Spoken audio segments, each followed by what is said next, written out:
ओम शांति। आज 2 सितंबर की बाबा की प्यारी मुरली है। आज बाबा ने बृहस्पति की दशा को सबसे उच्च दशा कही है।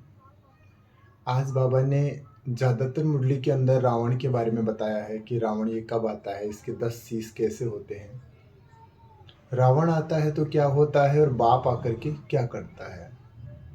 तुम्हें जीवन मुक्ति और जीवन मुक्ति का वर्षा बाप से कैसे मिलता है, ये बाबा बता रहे हैं। बाबा आज सेवा के लिए भी बहुत मुरली को सेवा की विस्तार के हिसाब से लेके गए हैं कि आपको सेवा कैसे करनी है, कि दो बाप का परिचय देना है कि आप कहाँ जा कर के कैसे समझा सकते हो कि एक लौकिक बाप होता है, एक पारलौकिक बाप होता है। तो बाबा की आज मुरली बहुत अच्छी और गुह्य है। ध्यान से सुनेंगे, एकाग्र होकर सुनेंगे, महसूस करेंगे कि बाबा हमारे लिए हमसे बातचीत कर रहा है, हमारे लिए ही ये मुरली लेके आया है। ठीक है, सुनते हैं। ओम शांति। मीठे बच्चे, बाबा कहते हैं मीठे बच्चे, अभी तुम्हारी ज्योति जगी है। ज्योति जगना अर्थात बृहस्पति की दशा बैठना। बृहस्पति की दशा बैठने से तुम विश्व के मालिक बन जाते हो। सतयुग में हर घर की विशेषता क्या होगी और कलयुग में घर क्या बन जाते हैं। सतयुग में हर घर में खुशियाँ ही खुशियाँ होती हैं। हम सब बच्चों को पता है कि सतयुग में क्या होता है। सतयुग में हर घर दीपावली होती है, वहाँ खुशियाँ होती हैं, आनंद होता है। सबकी ज्योति आत्मिक स्मृति होती है, सबकी ज्योति जगी होती है। वहाँ पे कोई दुख का नाम नहीं होता, अनासक्त होते दुख से। वहाँ पे कोई विकार की भी अनासक्ति होती है, अविद्या होती है। दुख की अविद्या होती है, विकारों की अविद्या होती है और इच्छाओं की भी अविद्या होती है। इच्छा मात्रम अविद्या।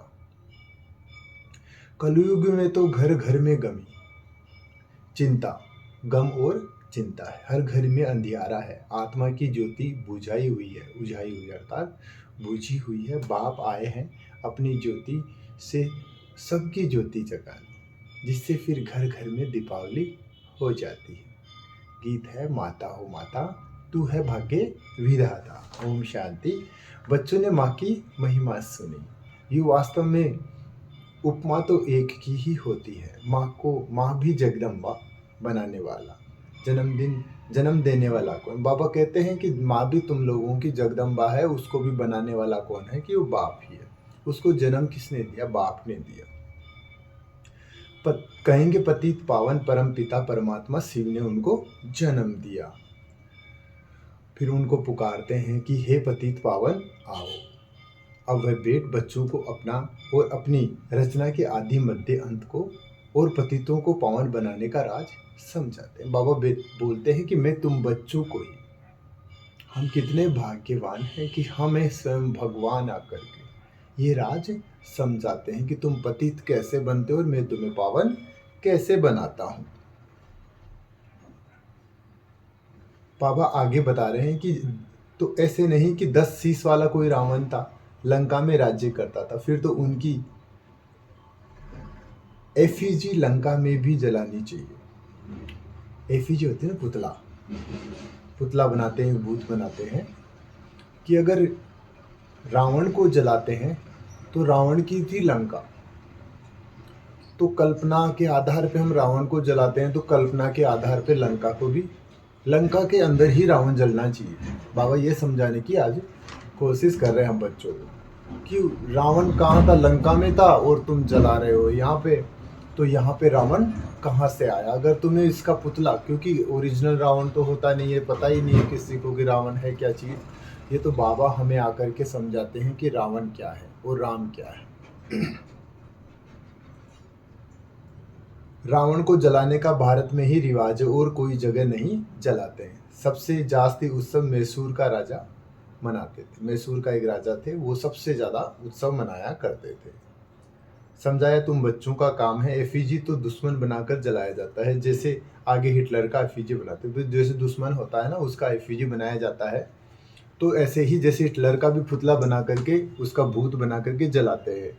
तो इंडिया वालों को, भारत वालों को ये पता था कि यह हमारा दुश्मन है, रावण हमारा दुश्मन है, तो उसका पुतला बना के जलाते थे। लेकिन किसी को ये पता नहीं था कि ये हमारा दुश्मन है किस तरह, ये किसी को पता ये नहीं था। ये तो बाबा आकर के हम बच्चों को समझाते हैं। तुम बच्चे जानते हो भारत ही पवित्र था, फिर भारत को ही रावण ने अपवित्र बनाया है। अभी रावण राज्य है, अगर लंका का राजा था तो रानी भी होगी। तुम तो ये बातें मानेंगे नहीं। रावण अभी तक जीता है वह क्या कुछ भी नहीं समझते। बाबा ये समझा रहे हैं कि लंका को जले कई साल हो गए और उस लंका का राज्य शासक अर्थात राजा रावण कहा गया, और वो रावण अभी तक भी जिंदा है। रावण लंका कब की जल गई, तो इतने दिनों तक कोई जीता है क्या? और एक बार जला देते उसको बार बार जलाया जाता है क्या? ऐसे बाबा आज समझा रहे। बाबा फिर आगे कहते हैं कि रावण 5 विकारों को कहा जाता है। तुम बच्चे समझ गए हो कि रावण राज्य अभी भारत में है, भारत में ही दशहरा दीपमाला आदि मनाते हैं। आप देखोगे कि पूरे संसार में भारत के जो उत्सव है ना, वो निराले हैं, हमारे सतयुग के अनुसार हैं। जैसे हमारी राज्य बायोग्राफी जैसे घूमी है ना, उसमें जैसे जैसे बाबा ने आकर के जैसे संगम पे हमें ज्ञान दिया, उसके अनुसार ये राखी हो गई, दशहरा हो गया, दीपावली फिर हमारा पर्व है। क्योंकि उस टाइम पे ताजपोशी हो जाएगी, हम बच्चे सब सतयुग में चलेंगे। बाबा भी हमें उस टाइम लोरियाँ सुलाएंगे। आत्मा को सतो प्रदान की जब ताकत थी तो जागती ज्योति थी, पतित बनने पर वह ज्योति बुझा गई। आत्मा ही पतित बनी है, उड़ने की ताकत नहीं है। 5 विकारों से आत्मा आयरन एज बन गई है। बाबा कहते हैं कि तुम्हारी आत्मा पहले क्या थी? पावन थी, तो जगती हुई ज्योति थी, अभी पतित बन गई है, 5 विकार आ गए हैं, तो तुम्हारी आत्मा बुझा गई है। इसकी उड़ने की जो शक्ति है वो खत्म हो गई है। ज्योति जगी हुई कितना समय चलती है? वह तो रात को जलाते हैं फिर घर्त डालते हैं। बाबा कहते हैं कि कोई इंसान शरीर छोड़ देता है तो वहाँ पे एक दीपक जलाते हैं और उसको बुझने नहीं देते, उसमें घर्त अर्थात घी वगैरह तेल वगैरह डालते रहते हैं। 5 अब बाबा बोलते हैं कि तुम्हारी ज्योति बुझने के अंदर तुम्हें कितना समय लगता है? कि 5000 वर्ष लगते हैं। सतयुग गए, त्रेता में आए, फिर द्वापर, कलयुग, और कलयुग का भी अभी लास्ट समय चल रहा है। अभी तो घर घर में अंधियारा है, खुशी है ही नहीं। तुम जानते हो सतयुग त्रेता में तुम बहुत खुश थे और खुशी मनाते थे। सभी की ज्योति जगी हुई रहती थी, थोड़ी थोड़ी कमती होती जाती है, फिर बिल्कुल बुझाई जाती। बाबा फिर बताते तुम कितने खुश थे, कितने सुखी थे, कितने आनंदित थे। तुम्हारी फिर ज्योति धीरे धीरे बुझाई जाती है और अभी जा करके फिर बिल्कुल बुझ जाती है। बाबा फिर बोलते हैं कि मैं तुम्हें ज्ञान का घृत तुम्हारे अंदर आकर के मैं डालता हूँ, जैसे कि भक्ति मार्ग में दीपक के अंदर घृत डालते रहते हैं। बाबा कहते कि तुम बहुत काले हो गए हो, तुम्हारे अंदर राहु की दशा बैठ गई है। फिर बाबा कहते हैं कि मैं तुम्हें अविनाशी गुरु मिला हूँ, अविनाशी आत्माओं का हूँ। मनुष्य लोग आत्माओं का गुरु नहीं बनते, वह मनुष्य का गुरु बनते। अभी तुम्हारी आत्माओं को गुरु आकर बने बृहस्पति, परमपिता, परमात्मा। बाबा बोलते हैं कि मैं तुम बच्चों का गुरु आके मिला हूँ, बृहस्पति हूँ। जब मैं तुम्हें मिलता हूँ तो तुम्हारे अंदर राहु से बृहस्पति की दशा बैठ जाती है। यह है रुद्र शिव पाठशाला। बाबा ने आज इस पाठशाला को कहा रुद्र शिव पाठशाला, जिसमें भगवान शिव पढ़ाते हों, वो पाठशाला हमारी है। कितना फक्र और कितना नशा होना चाहिए कि हमें पढ़ाने वाला कौन है। अविनाशी आत्माओं का अविनाशी बाप मैं हूँ। भगवान कह रहा, बार बार कह रहा कि मैं तुम्हारी अविनाशी आत्माओं का, मैं तुम्हारा पिता हूँ, तुम्हारा बाप हूँ। जिस्मानी बाप एक और रूहानी बाप दोनों का अंतरराष्ट्र भी बताना है। रूहानी बाप कब मिलते हैं? जिसको भक्ति मार्ग में सभी रूहें याद करती हैं। जिस्मानी बाप को तो विनाशी है। बाबा कहते हैं कि जिस्मानी बाप तो हर जन्म में अलग मिलता है। बाप जो परम पिता परमात्मा शिव बाबा जो हमें मिलता है, एक ही बार मिलता है। उसका राम नाम रूप देश काल कोई चेंज नहीं होता है। और जो लौकिक बाप होता है वो उसका राम रूप देश काल सब बदलता रहता है। लौकिक अविनाशी बाप को याद करती है परमपिता परमधाम में रहने वाला पिता। पारलौकिक पिता कभी भी परमपिता नहीं कहेंगे। जो लौकिक पिता होता है उसको कभी परमपिता परमात्मा हम नहीं कह सकते। ये 2 बाप का राज तुम्हें समझाना है, राज भी समझाना है, रावण का राज्य पतित राज्य अभी है, इसलिए पतित पावन बाप को बुलाया जाता है। बाबा कहते हैं कि तुम अभी दुखी हो गई इसलिए बाप को बुलाते हो, ये दो बाप का राज तुम्हें सबको समझ आना है। अविनाशी बाप तो जरूर है, नई दुनिया रचने वाला बाप ही है। नई दुनिया में बरोबर देवी देवता थे, वहीं दुनिया नई से पुरानी होती है। नई दुनिया में कितने जन्म लेते हैं, पुरानी दुनिया में कितने जन्म लेते हैं। बाबा कहते हैं कि नई दुनिया में कितने जन्म लेते हैं, पुरानी दुनिया में कितने जन्म लेते हैं, ये तुमको सबको समझाना है।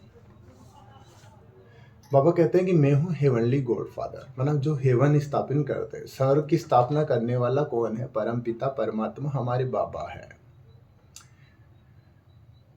जब नए घर की स्थापना करते हैं तो पुराने घर को तोड़ा जाता है। लिखा हुआ है स्थापना फिर विनाश। स्थापना जब पूरी हो जाएगी तब विनाश होगा। बाबा कह रहे हैं कि ये धीरे धीरे धीरे धीरे स्थापना लगभग हो चुकी है। 10 लाख ब्राह्मण बन चुके हैं और जो प्रजा भी है वो लगभग बन चुकी है। इतने लोग जा चुके हैं, पता है ना कितने लोग हमारे मधुबन जा चुके हैं। और वो सतयुग में आएंगे, भले आए दासी होकर के, लेकिन आएंगे। वहाँ प्रजा होती नहीं है। फिर बाबा सूक्ष्म वतन के लिए कहते हैं, वहाँ सूक्ष्म वतन में प्रजापिता कहेंगे नहीं, क्योंकि सूक्ष्म वतन के अंदर कोई प्रजा होती नहीं है। प्रजापिता तो यहाँ चाहिए जरूर, पर प्रजापिता ब्रह्मा के बच्चे भी यहाँ हैं। प्रदर्शनी में 2 बाप का राज समझाना है। बाबा बार बार कह रहे हैं कि तुम्हें 2 बाप का राज तुम्हें प्रदर्शनी में जरूर समझाना है। बाबा फिर कहते हैं कि अगर तुम कहीं मेलों वगैरह झमेलों वगैरह में समझाओगे तो वहाँ बहुत लोग होंगे, हर धर्म के होंगे, तो उनको तो आप समझा नहीं पाओगे, क्योंकि वो बहुत अलग अलग प्रकार के सवाल जवाब करेंगे। इसलिए रूल ये कहता है कि एक को एक बार ही समझाओ। पारलौकिक तुम सुनेंगे एक लौकिक जिस्मानी बाप तुम्हारा पारलौकिक रूहानी बाप है। वह है परम पिता परमात्मा, ब्रह्मा द्वारा स्थापना कर स्वर्ग की नरक का विनाश के सामने खड़ा है। महाभारी लड़ाई है ना, बरोबर ये राजयोग भी है, राजाई प्राप्त करने की गीता पाठशाला है। भगवान उपाच सभी को 2 बाप है। श्री कृष्ण को सभी आत्माओं का बाप नहीं कहेंगे। आत्माओं का बाप परम पिता परमात्मा शिव है कि मैं मामेकम याद करो। अच्छा, पापा कहते फिर मीठे मीठे सिकी लदे बच्चों प्रति माता पिता बाप दादा का याद प्यार और गुड मॉर्निंग। रूहानी बाप की रूहानी बच्चों को नमस्ते। हम रूहानी मीठे मीठे बाप दादा को याद प्यार गुड मॉर्निंग नमस्ते बाबा। शुक्रिया बाबा, शुक्रिया। धारणा के लिए मुख्य सार है, सेम में ज्ञान का घृत डालते सदा जागती ज्योत बनना है। बाप की याद में राहु का ग्रहण उतार देना है। रूहानी और जिस्मानी 2 बाप हैं, ये पहचान कर को 1-2 को बेहद के वर्षे का अधिकारी बनाना है। ये पहचान सबको बता करके 1-2 को बाप के वर्षे का अधिकारी बनाना है। वरदान है, प्रवृत्ति में रहते एक बाप के साथ कंबाइंड रहने वाले देह के संबंधों से निवर्त भाव। जो कंबाइंड रहते हैं, जो देह के संबंध होते हैं, उनकी वृत्ति में नहीं आते हैं। मैं और मेरा बाबा। प्रवृत्ति में अगर पवित्र पृथ्वी का पाठ बजाना है तो देह के संबंधों से निवर्त रहो। मैं पुरुष हूँ, वह स्त्री है, ये भान सोपन में नहीं आना चाहिए। आत्मा भाई भाई है तो स्त्री कहाँ से आए? युगल तो आप और बाप हो, ये तो निमित्त मात्र सेवा अर्थ है। बाकी कंबाइंड रूप में आप और बाप ऐसा समझकर चलो तो हिम्मतमान विजयी आत्मा बन जाएंगे। स्लोगन है, सदा संतुष्ट और सदा खुश रहने वाले ही खुश नसीब तीव्र पुरुषार्थी है। सदा संतुष्ट और सदा खुश। संतुष्ट रहेगा वो खुश रहेगा, इस रहेगा, कोई शंका नहीं है उस चीज़ में। और वो ही कौन होगा? तीव्र पुरुषार्थी होगा। हमने बहुत तेजी से मुरली पूरी की है, ऐसे ही लेके आते रहेंगे। बीच के अंदर थोड़ी तबीयत नासाज थी, इसलिए मैं आपके लिए मुरली लेके नहीं आ सका, इसके लिए माफ़ी चाहते हैं। मधुबन चला गया था, वहाँ पे कुछ थोड़ी दिक्कत हो गई थी। ठीक है, ओम शांति। अपने पुरुषार्थ पे ध्यान दें। मधुबन के अंदर भी अब अंतिम पाठ शुरू हो गया है। सभी ये बोल रहे हैं कि अब घर चलना है। ओम शांति।